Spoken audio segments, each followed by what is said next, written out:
Kumusta kayo? Marami bang ganap this week?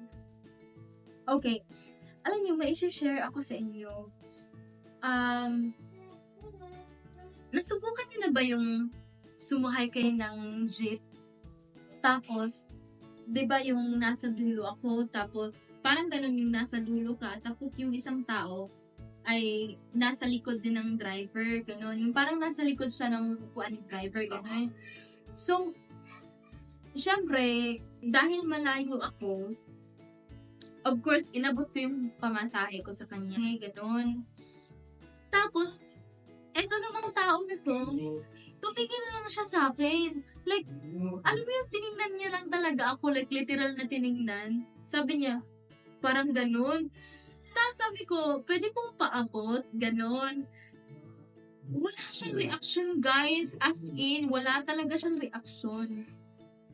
So, dahil nga malayo ako, so kailangan kong pumunta do'n, like malapit sa driver, sa likod ng driver. So, yung nangyari is, ako na lang yung nag-abot ng sarili kong pamasahe, 'di ba? Yung, alam mo yung nakisuyo ka na nga.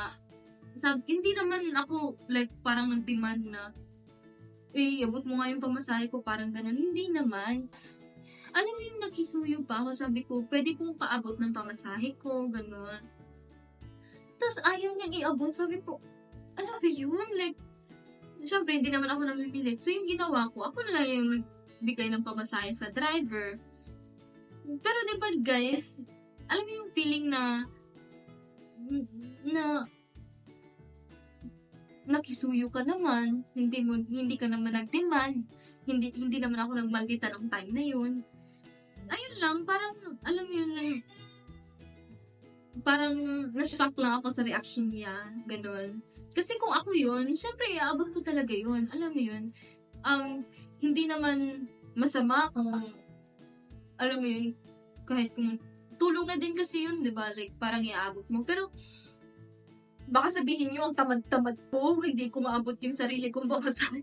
So, of course, ako na lang yung nag-abot nun. But, you know, like, if you can do something good for someone, then why not, right?